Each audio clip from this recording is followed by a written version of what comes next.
The National Informal Settlement Upgrading Project, also known as ISUP, is set to enhance over 800 informal houses in Swakopmund, addressing the urgent housing crisis. The project aims to tackle the national housing backlog and stimulate sustainable economic growth through significant government investment.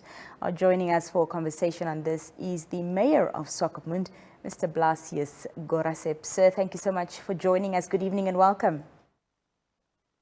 Good evening, Nina, and good evening to our viewers. Thank you for having me. To start with, can you elaborate on the specific goals of the ISUP in Swakopmund? Well, yeah, the ISUP is obviously one of those projects and initiatives that we are very excited about in Swakopmund.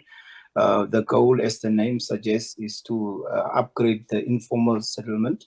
It's to upgrade the normal shacks as we know them to brick and mortar houses. That is the primary purpose of this program. It now gives our people an opportunity to move and graduate eventually from the shacks to actually brick and mortar houses. The NHE has given them one of four options. Either you can build yourself a container house, which is the bachelor, or you can have a core 1, a core 2, or even a core 3. That means 1 bedroom, 2 bedroom, 3 bedroom options.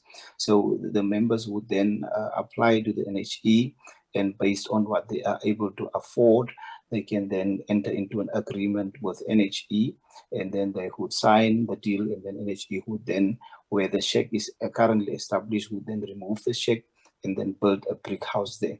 So our people can now have a dignified house in with their families.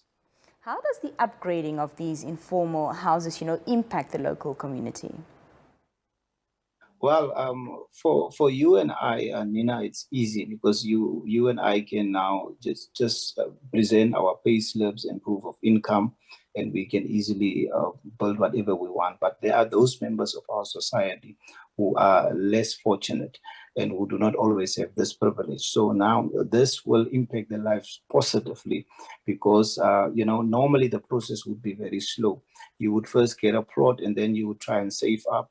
And then as you get money, maybe to put down the foundations first and then save up again, buy some more bricks and cement. And then, so that process can now be expedited because a person now has access to a facility through the NHE.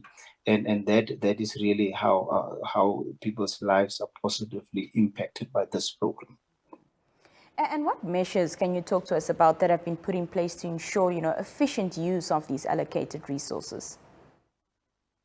Well, once we have donated the plot, the real agreement is between the beneficiary and NHE. So, in terms of the benefits, or in terms of the whole deal is basically between NHE and the beneficiary themselves.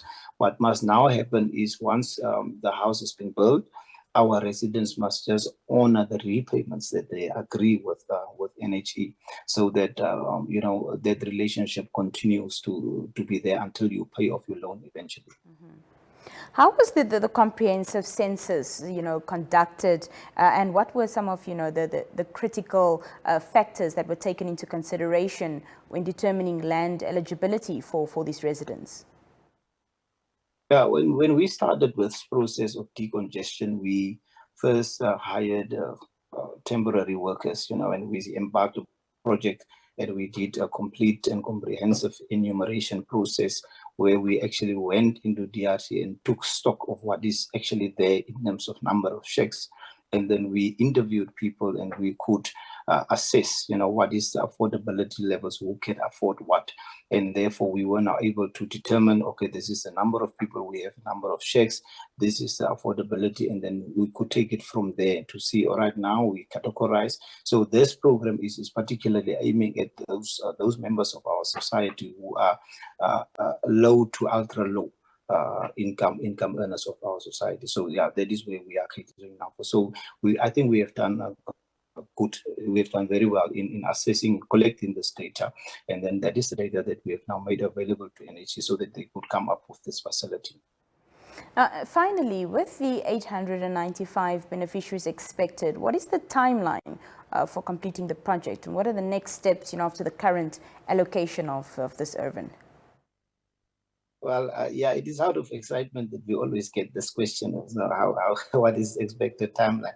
But that is really between the NHE and the local contractors that will be doing the actual building work.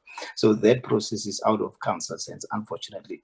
But what we will definitely do is we will keep the contractor as well as NHE on their toes so that they can complete this project. But from what I can gather, already 135 of those loans have been approved, and the first jobs are supposed to start as early as February next year. And NHE is also prioritizing this project quite high on their priority list. So we can expect that perhaps we will complete all of those houses in the year 2025. That's fantastic news. Well, Mr. Gorasep, on that note, I thank you for joining us this evening. Thank you so much for your time. Thank you so much, Nina, and have a blessed evening. Thank you. That was the mayor of Swakopmund speaking to us, Blasius Gorasep, on the Informal Settlement Upgrading Project set to enhance over 800 informal houses in Swakopmund's DRC area. We'll be back after this brief break. We discuss some health matters.